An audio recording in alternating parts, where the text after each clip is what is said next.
see what he thought. It was just kind of BS or whatever. Yeah. Well, there's a lot of that floating around Exactly, these which days. is why I was like, I'll have him look at it. Yeah. Well, you need to give yourself all the credit there, Jamie, because you figured it out, and it was good to recommend. It was like, it really was. I found nothing negative on it. Oh, okay, It was good. really, yeah, I was really. happy. I thought it was pretty Yeah, good. I thought it was really good. Yeah, so, yeah, it's the text, my God. So you have to use it as a contact, like a emergency.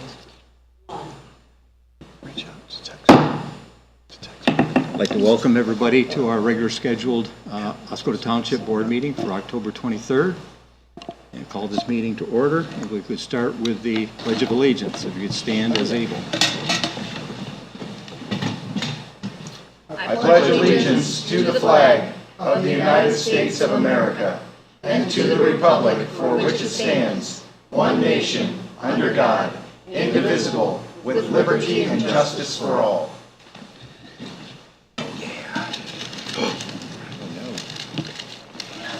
Is it empty? I know it's almost empty. Yeah, I know it's getting close. If I could get a roll call, please. Mr. Cummings? Here. Ms. McGuire? Here. Mr. Spencer? Here. Mr. Taser? Mr. Sutton here. Mr. Wischbarth? Mr. Palmer? Here. Next up is the agenda additions. Is there anything we need to add to the agenda? No. So can I get a motion to approve the agenda as presented? I move that we approve the agenda as presented. Support? Fight you for it, Josh.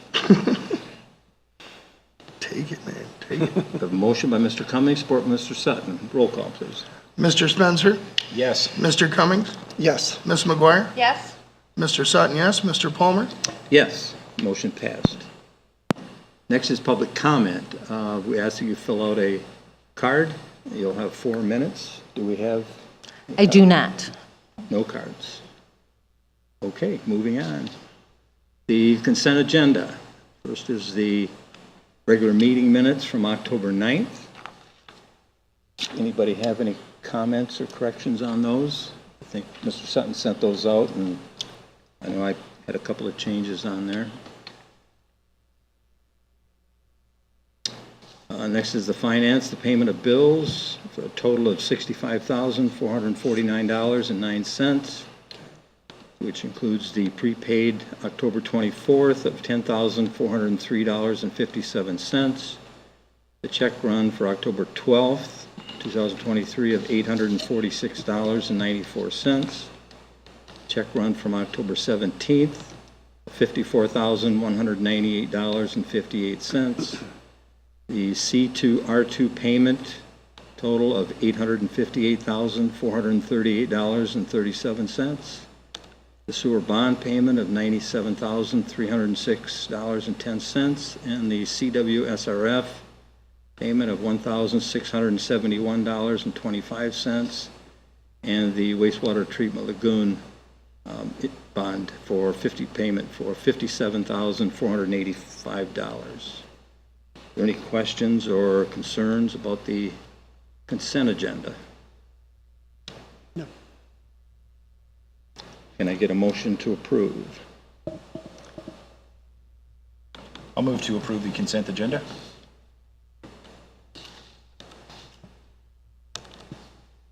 I will support that. Roll call, please. Ms. McGuire? Yes. Mr. Cummings? Yes. Mr. Sutton, yes. Mr. Spencer? Yes. Mr. Palmer? Yes. Motion passed. Next, we have our subcommittee reports. Poised and We ready. have Mr. Freeman go first so I don't get confused like I have in the past. Mr. Freeman? Good evening, everyone. Winding down the construction season, so we've got some updates here. Phase 3 water main project, the Woodland, Oscoda, Van Etten, Oak Street area contractor is done in the field. All service leads have been connected, all wells have been capped and abandoned. Paperwork is being, on the well abandonments, is being reviewed right now. which will lead to the final pay app, probably at the next, one of the meetings in November, once we make sure everything is tidied up and all of his subcontractors are paid and all that. And it has checked with Bruce Bolin, and as far as the roadway restorations and stuff, which was the last thing that he was working on, that is all good to go. Phase 5, Elmer's, he has roughly 2 to 3 well abandonments to finish up, and then a couple of asphalt patches, and then his project will be done also. So we're thinking probably within the next week or so, he'll be able to get that done. He's pretty much waiting on his asphalt subcontractor to fire up enough asphalt to get down there to do those asphalt patches. One thing that we did under that project, or we found and took care of, since we put new mains down some of the side streets, there was, I believe, roughly 12 services that houses were connected to under from the west side of 23. So we were able to eliminate those 12 service leads, and now we're connected to the side roads. And with that, we were able to go all the way across the road and take care of those leads at the main, so that we would eliminate any possibility of future leaks under 23 that nobody would know about. So we got that taken care of, and then I believe there was one on Cedar Lake also. So as part of the process, we've taken care of some of those potential problems for the future. Phase 6 water main, that project obviously has been bid and awarded to Schaff and Associates Construction. We did have a public information meeting at the Township offices back on the 11th to meet with the residents, have the residents meet with Township officials, row officials, and also the contractor. Catherine was there from F&V to discuss the whole process, and I think we had maybe 20, 25 people in attendance. So a lot of good discussion back and forth, and out of that we had, at that time, I believe 28 residents have already signed up for water services of the 107 that are properties that are out there.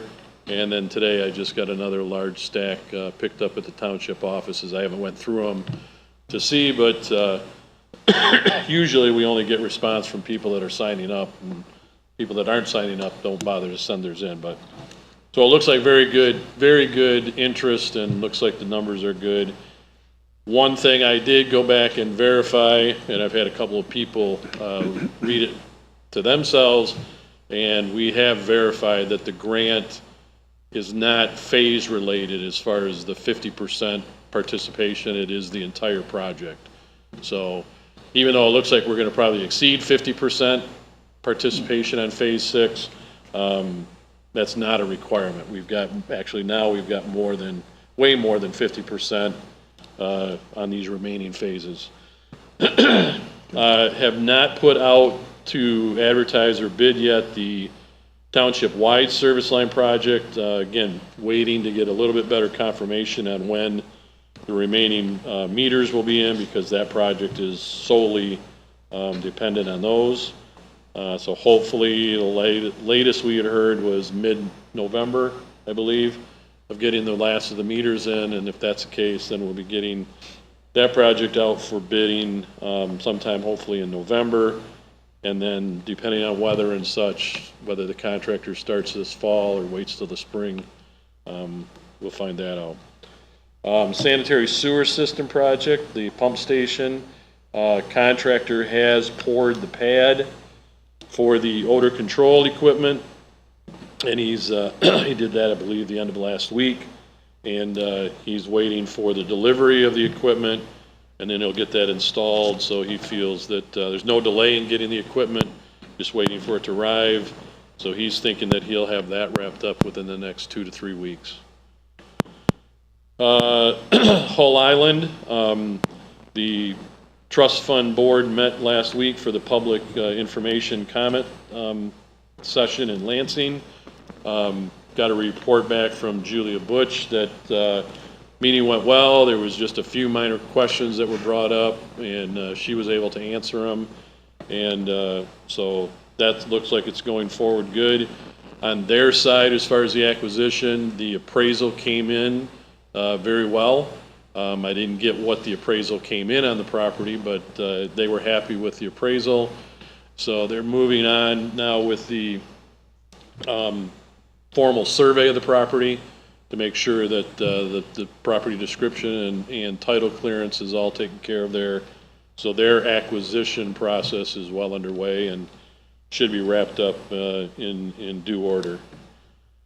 The 2024 CWSRF and DWRF projects, those now have been officially gone through the public information or public hearing process with Eagle. They went down through it. The projects are fully funded. So basically 50% of each of those projects will be a low interest loan, and the other 50% will be principal forgiveness grant.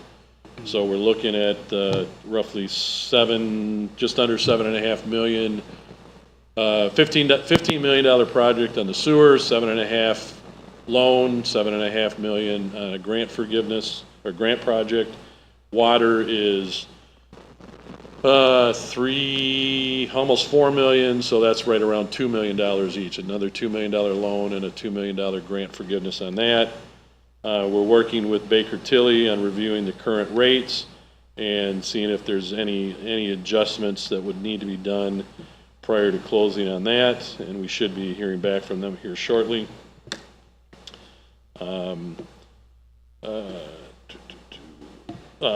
Phase 3 trail project, we had the final progress meeting today. That project is completed in the field. We had representatives from Consumers Energy, the Road Commission, MDOT, the contractor there. MDOT is doing their final work on the paperwork, so we'll be closing that project out with them. Dave Krentz was there from the Alpena TSC, and he had taken a look at the project, and everything looked good to him, and he'll be signing off on that shortly. And then, like I said, it'll be just a matter of filing the appropriate paperwork with Lansing on that to close out that project. And then with that now, I can do the final round of grant reimbursements for the township's share with the trail, the statewide trail group, and then also the trust fund as far as that project goes. Mission Street lining project, contractor is supposed to be back out there this week. We're waiting on confirmation of that he was able to get his slip lining material delivered, and we'll be wrapping that project up. Like I said, hopefully this week, just haven't gotten confirmation as of today on that. Continuing to coordinate with F&V operations on the IPP permitting items. There's a Teams meeting later this week with Eagle on that. And other ongoing issues as they come up. Catherine and I are dealing with those and keeping Tammy in the loop on that. Another good report. We got the evaluation of the current township hall site evaluation by WTA as far as a new township facility there. It will be a multi-story facility. It will have to be completed in phases to keep police and fire active. So like I said, they've submitted that for my review and Tammy's review, and then we will move that along to committee once we've gotten through that. But they have completed that. They completed the structural evaluation of the existing facility, which is all included in that. Other miscellaneous township engineer activities for Oscoda Township, the Iosco County demolition project, the Oscoda property out there in Foot Village has been completed by John Henry. Site has been restored. Grass, I believe, is growing out there, so your demolition project has been completed. And for your benefit, Tawas is going to be completed tomorrow. He got clearance on that from the utility companies, and he'll be finishing that up. So that'll take care of that countywide project. On the other projects, other work, I've completed the draft work plan for the, excuse me, the EPA grant, which is the Peters appropriation, which will be new water main, including the township's portion of the Holiday Inn main, out River Road, under the river, and then the additional side streets. The Oscoda Beach Park will get water main out of this. Lake, Michigan, Dwight Park, Division, and Bank will have all upgrades along there for upgrading to 8-inch main, fire protection, new hydrants in the area, and completing that. And we should be able to finish up the paperwork for the grant as far as getting that established here within the next month or so. And then Rose ready to start on the design of that, which that would be out for construction then next spring and summer. Township shouldn't have any match on that because we're going to actually use the drinking water revolving fund, the grant portion of that, as the local match for the Peters grant. So we're basically going to be able to handle that with no cost to the township as far as that goes. Holiday Inn Express, the water main is designed. The permit has been approved by Eagle. And I got a slightly revised price in from John Henry today, roughly $4,000 more than it was last fall, just because of the additional private utility companies that he's got to deal with going down River Road instead of down Michigan. But he is ready to mobilize as soon as we give him the go-ahead on that. So I'll be working with Tammy on that.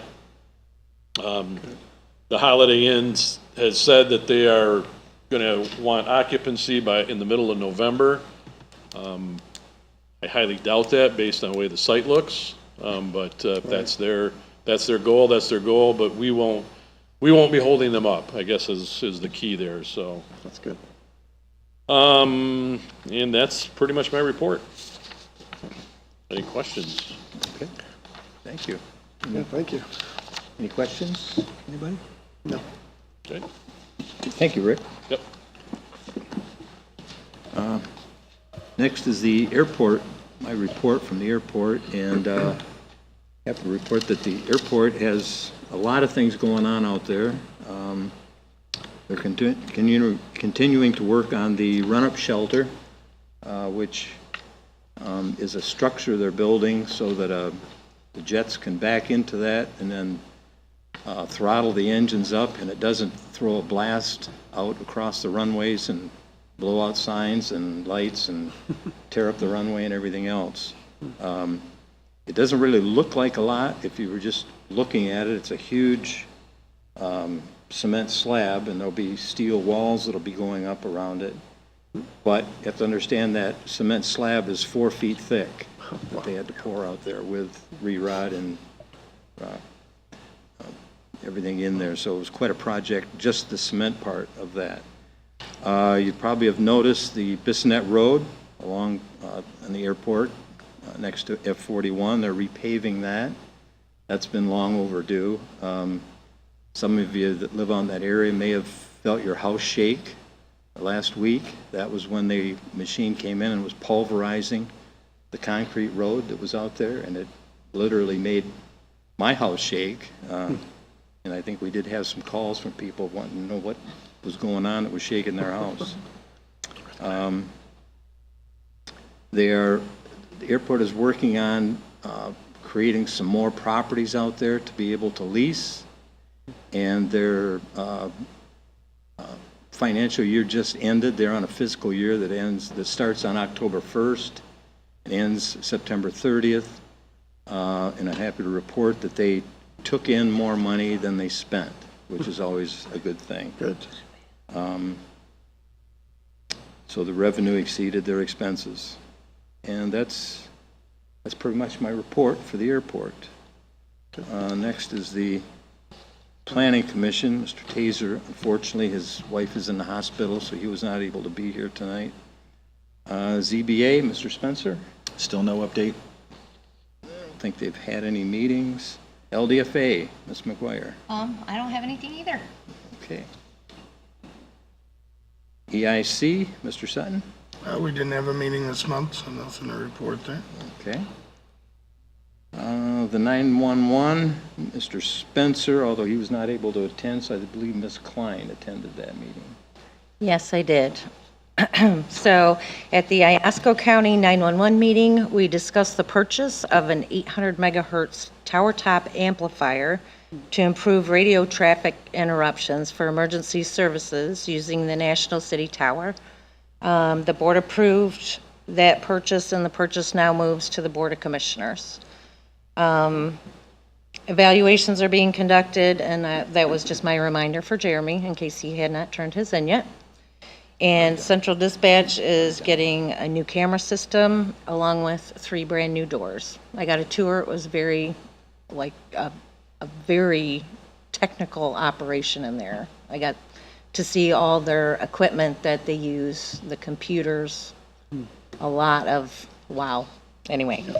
And last but not least, the Oscoda Valley Community Mental Health is collaborating with 911 and EMS to help improve the handling of mental health patients.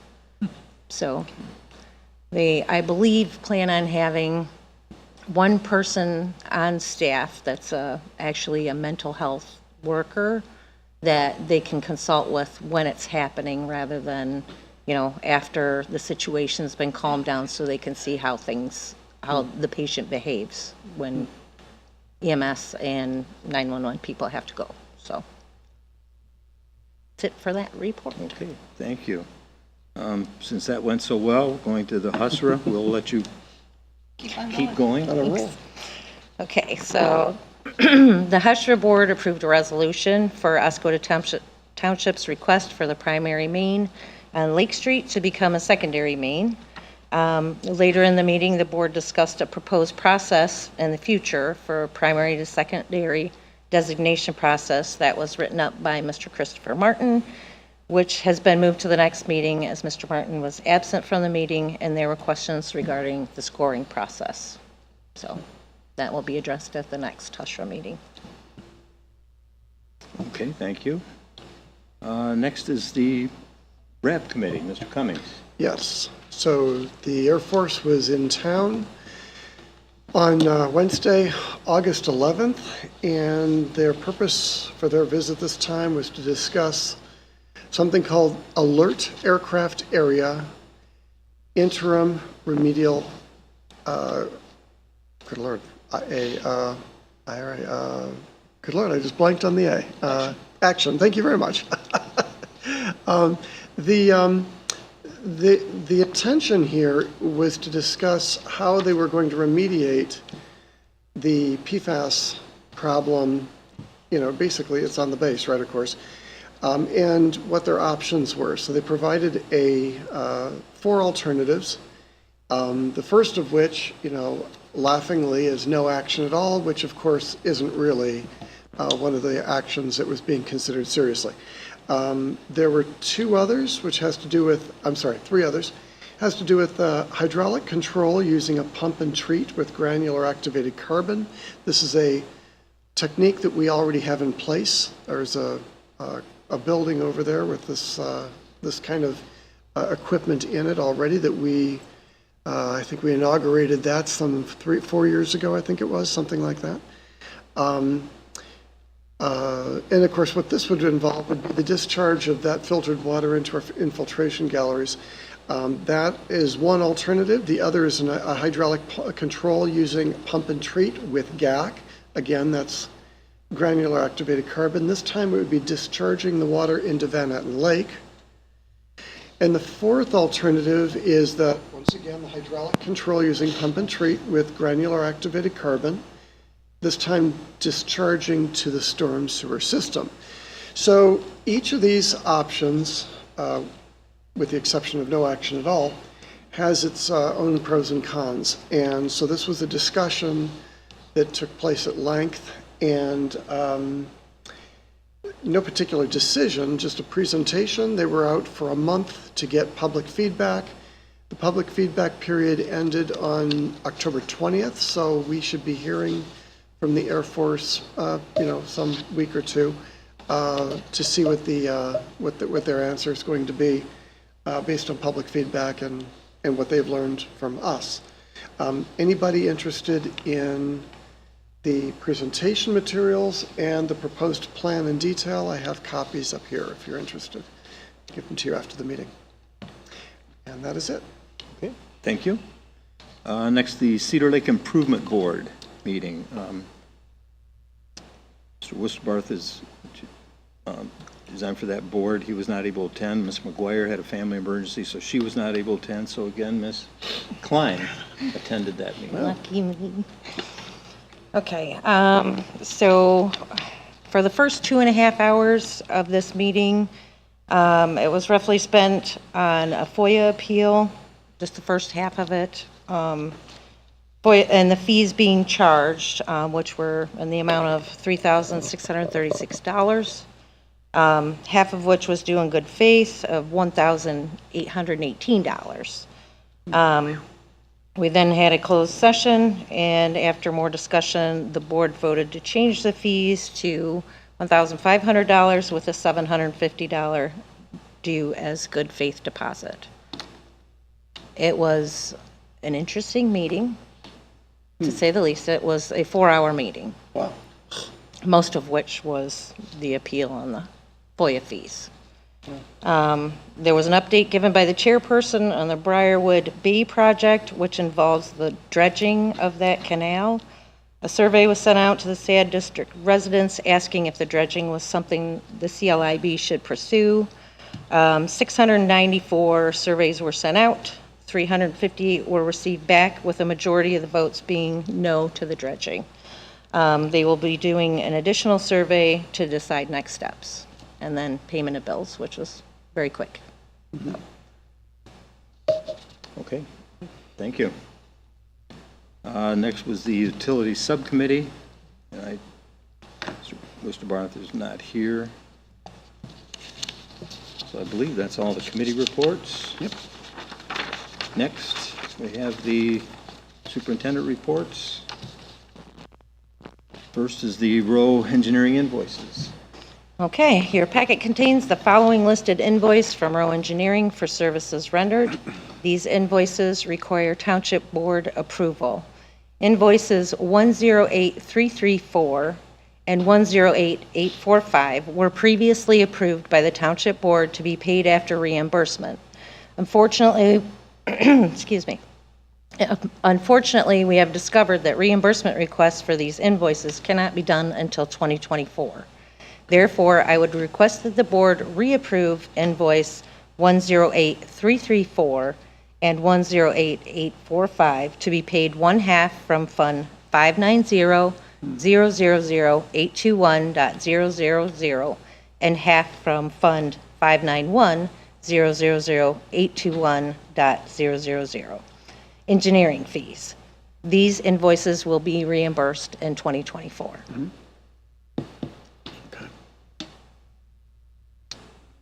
Questions?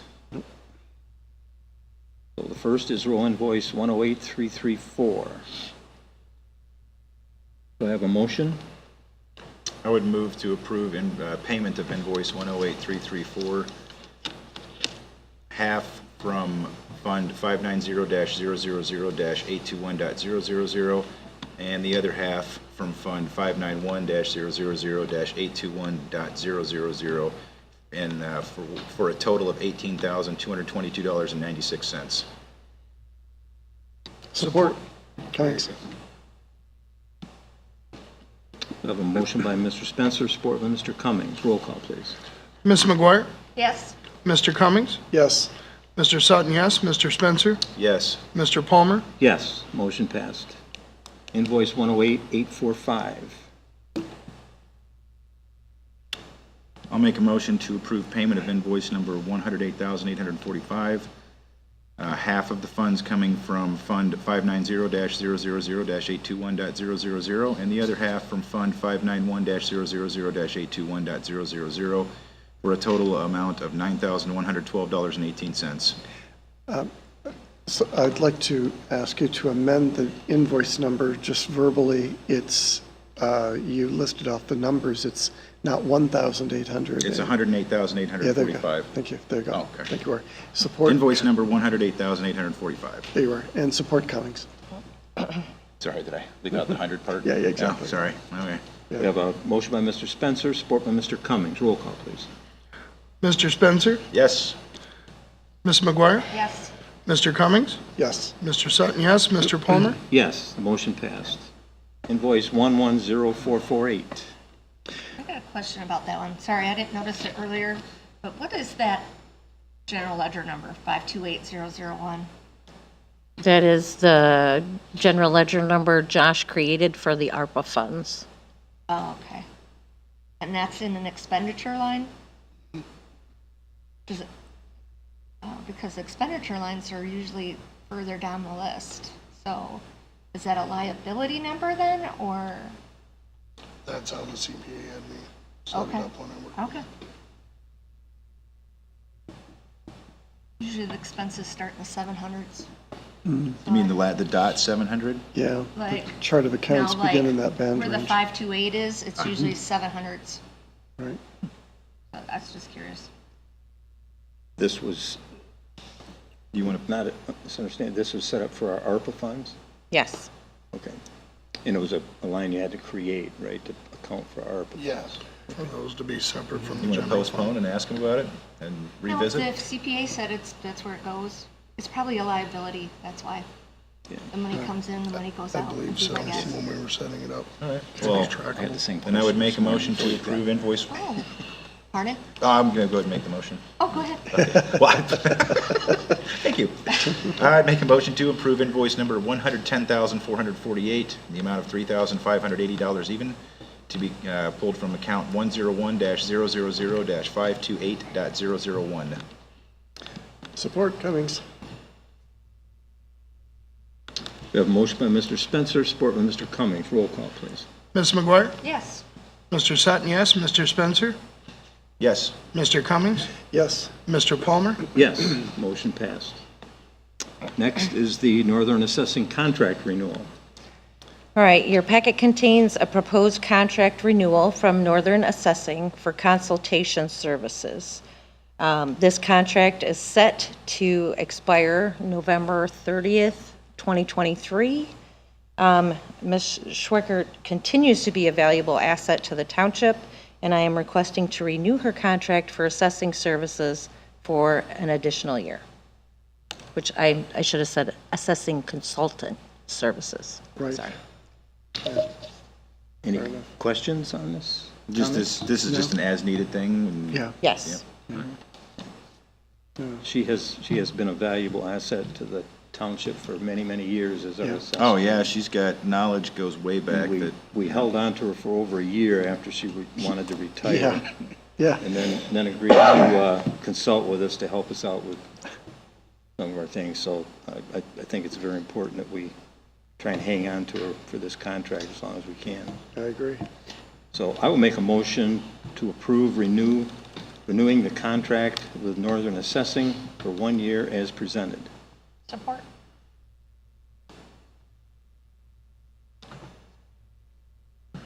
We have a motion by Mr. Palmer, support by Ms. McGuire. Roll call, please. Mr. Sutton, yes. Ms. McGuire? Yes. Mr. Spencer? yes. Mr. Cummings? Yes. Mr. Palmer? Yes, motion passed. And hang on to her for another year. Next is the Old Orchard Park generator purchase request. Yes, your packet contains a purchase request from the Parks and Recreation Director, Al Apsides. His memo provides the board with a quote for two 22-kilowatt Generac generators with 200 amp service and 100 amp service. Originally, the generators were not due to be purchased for another year, but due to a change in capital improvement, the director would like to move up this purchase to 2023. The total cost for the 2 requested Generac generators is $24,000, including installation. I believe, Gary, are you doing the discussion, or Al? Okay. Does anyone have any questions? Or What change? Oh, I do. Ms. McGuire? What was the change in capital Oh, wait improvement? till it comes to the podium. question too. So the change was, the bathhouse improvements got pushed forward 5 years. So that left us $130,000 in capital improvement for this year. So we don't have to move any money, it's already there? And we No, can it's already spend it on there. other things? Yes. Bid process, did we have to go through a bid process for this? Not that I'm aware of. For $24,000? Usually for a commodity, we do. That's why I'm asking. I the thought question. Al had gotten a couple Yeah. different quotes, but I could be Oh, wrong they weren't there. in the board packet, so that's Yeah. why I'm asking. Okay. Okay. So was that a yes? There were? Yeah, there I were. didn't, I tried to get a couple of different quotes for installation of gas lines, the pads we were gonna put down ourselves with the concrete. And then the boring, I had also tried to get at least 2, and I've only heard back from 1. And of the 3 that I had tried to contact for getting gas lines installed, only one of them I heard back from, so. And did you say you had more than one bid for the generators themselves? No, You did not? I was not aware that I needed any certain number of Okay. bids for anything. Al, didn't you tell me that there was another quote for generators? That's why you went to 2? Same person? Okay, okay, sorry, that was my misunderstanding. I see. Same place but different quotes? Yeah, one was for one that was bigger, as big as the one that was at the Township Hall. But it was more expensive, twice as expensive as 2 of these. So we did not follow the bid process? I'm sorry, I thought we had Yeah. gotten more than one quote, so. so what, do we move to postpone it until they can get some other bids, or? Was there, just can I ask why, I guess? It wasn't? Was there any, oversight? No, don't ask. We should probably just postpone, Okay. so. All right, then I move that we postpone the Old Orchard Park generator purchase request. I don't know if we have a time frame, and do we want to wait a month maybe, or? I would wait a couple month. weeks? A month, okay, good. Definitely. So I'll bring the it back. second meeting in November, will we be having that meeting? I would push to December, because that's going to be a budget approval, and Very good. So then I will give you a date. Give me a moment. So then I'd be postponing until the first meeting in December, which would be December 11th. And that was your motion? That is my motion. Finally. And is there support? I'll support that.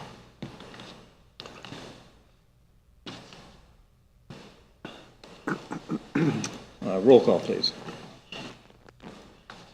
Mr. Cummings? Yes. Mr. Sutton, yes. Ms. McGuire? Yes. Mr. Spencer? Yes. Mr. Palmer? Yes. Motion passed. We will postpone until the December 11th meeting. Just for information, I bought a generator for my house similar to the one that Al was presenting, and when I checked with several different companies, the cost of generators is pretty much the same everywhere. There's not a big deal, not a great deal of variation in prices. Okay. Yeah, they probably have MAP pricing, the minimum advertised price, so they can't really change much of it, but. Yeah, Generac is pretty consistent with their pricing. So, okay. Next is the change of employment status for one of our police officers. So you have a request from Chief Bolin recommending Officer Burkmeyer be transferred from probationary to seniority status effective 10/19.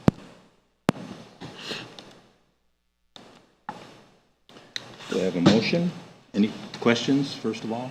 Comments? I would make a motion to approve that Officer Kyle Birchmeyer be transferred from probationary employment to seniority status effective 10/19/2023. I would support that. I have a question. Okay. Do they do some type of evaluation like during the midterm and then sit down and go, hey, this is what we think you're doing as a good job, or these are the things you need to work on, but we want to promote you to the senior status or anything like that? I would have to check into that. That's usually done by the chief, Okay. and I believe it's a review, but I don't know for sure, so I can always ask and find out. Are those reviews? Just curious. Do they have anything to do with the union? Because there's a police union, right? So they Sure have, is. Yes. they have to abide by all the rules of the union and all that stuff. And Yes. that's I'm sure that's being done. Yes.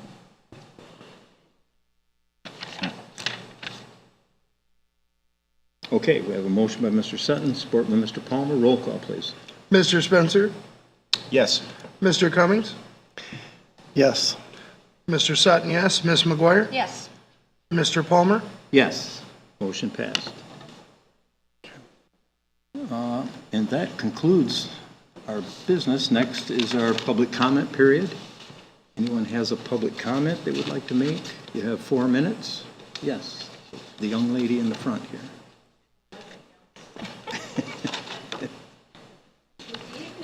Good evening.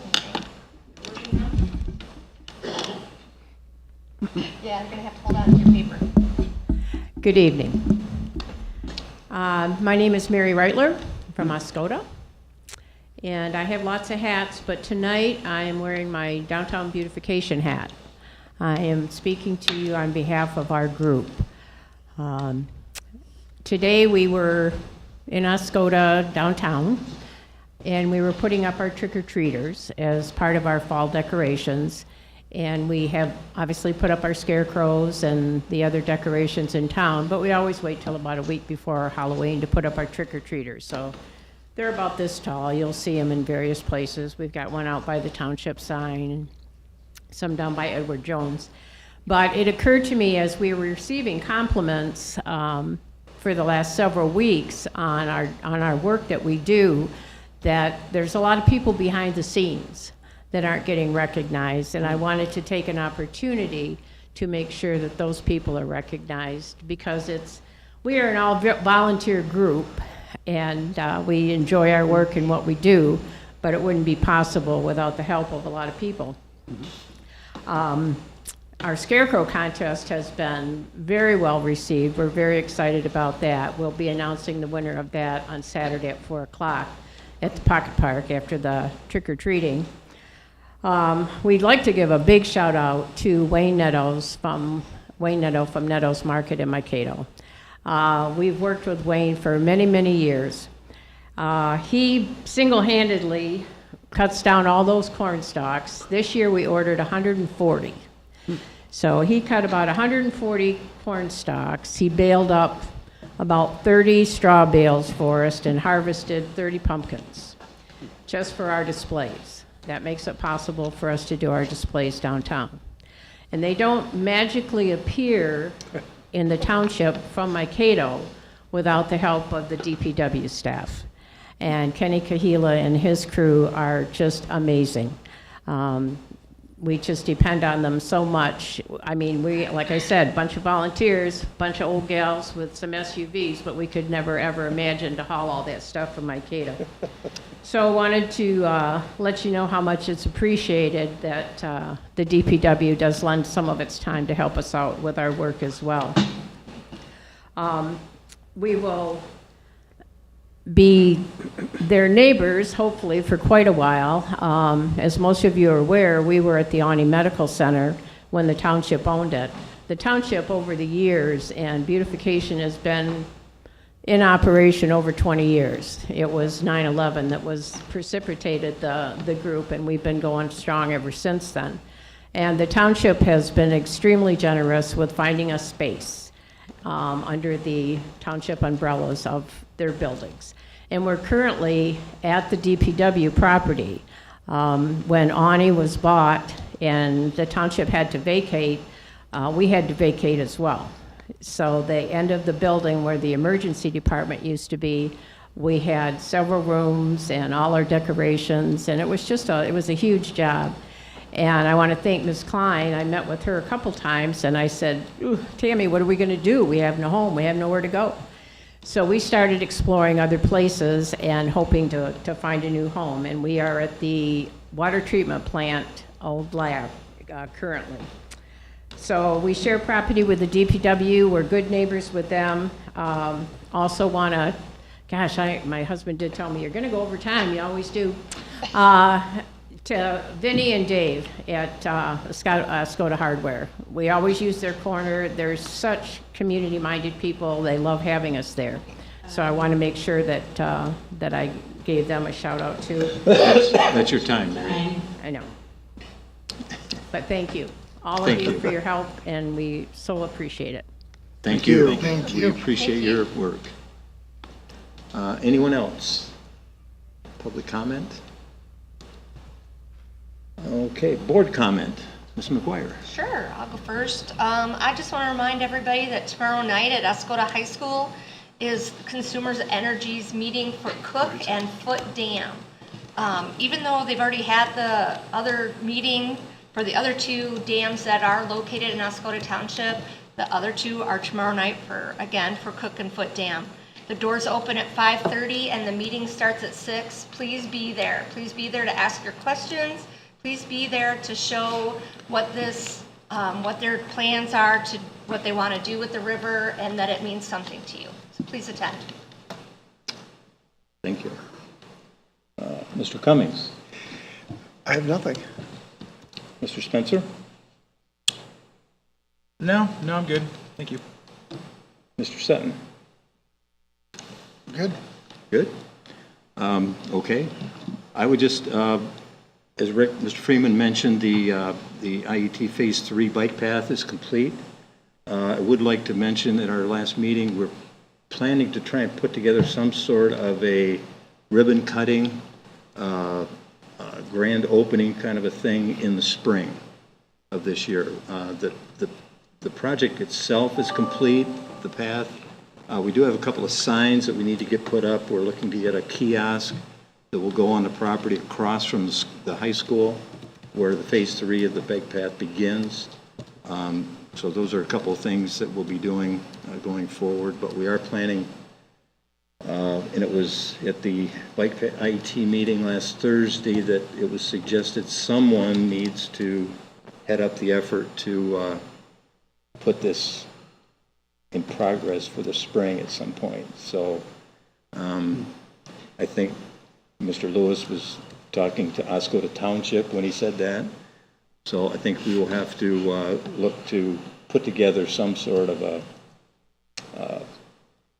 celebration out there for the officially opening the bike path. Also, the Phase 4 of that bike path, which will go from down 23 in El Sable, that has been awarded. They came in under budget. So that phase of the bike path will be beginning this year, I believe. They're going to start at least some construction on that this fall, and then completing that in the spring and summer of next year. So what that will give us with just the Phase 3 and the Phase 4 project, and once that's completed, you will have, and we're working, the IET committee is in contact with Baldwin Township to try and encourage them to get on board with their portion of it, to extend it from where it ends in Osable down through Baldwin Township and connect to the bike path that is in East Tawas currently. And once that is complete, just with those phases, we would have a bike path all the way from Old Orchard Park to Alabaster, which is pretty phenomenal if you think about it. Yep. One other comment I wanted to make, there's been some talk about fire hydrants on Lake Street. I'd like to clarify a little bit if I might. Engineers do drawings and blueprints and do engineering for water main projects. We've been doing a lot of that here the last couple of years in Oscoda. Row Engineering has been doing a lot of engineering of the new water mains. And the fire hydrants are indicated on those plans, and they're designated based on the water main that they're connected to. And then the water mains are identified by the streets that they're under, or in the road right-of-way that they're under. So that's how they're identified. So when it comes to Lake Street, I believe, and Ms. Wynn is here, and she can correct me if I'm wrong, if you were to call our utility department and for the water department and ask the engineering department to look at the blueprints for Lake Street and ask how many fire hydrants are on Lake Street, they would tell you 0. Because the fire hydrants that you might see going down Lake Street are all connected to mains that are on the side streets.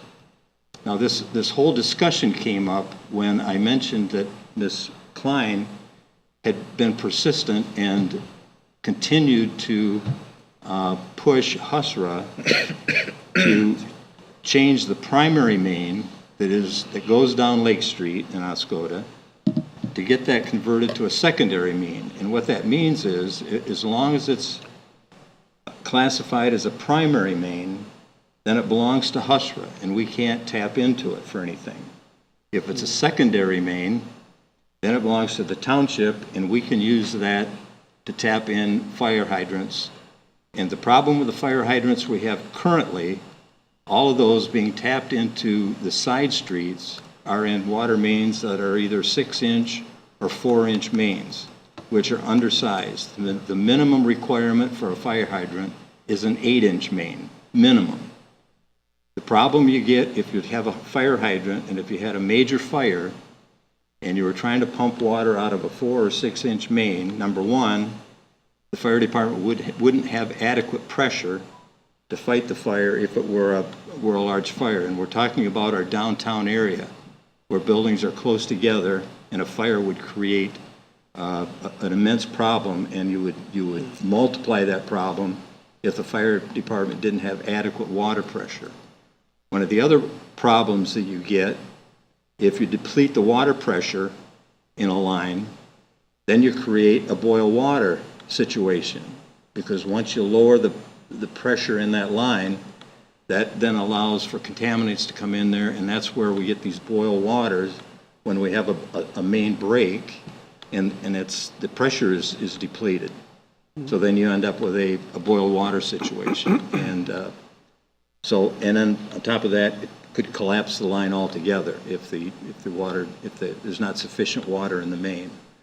So the whole idea was, if we can, and now Ms. Klein's been successful in getting HUSRA to approve that primary main being changed to a secondary main, and that is a 16-inch main that runs down Lake Street. So we can tap into that and place our hydrants and have more than enough water pressure. God forbid that there would ever be a fire in our downtown area or there along Lake Street. So I just wanted to clarify that. I know you can drive down Lake Street and you can see fire hydrants, but technically they're classified as being on the side streets. They are attached to those mains that go down those side streets.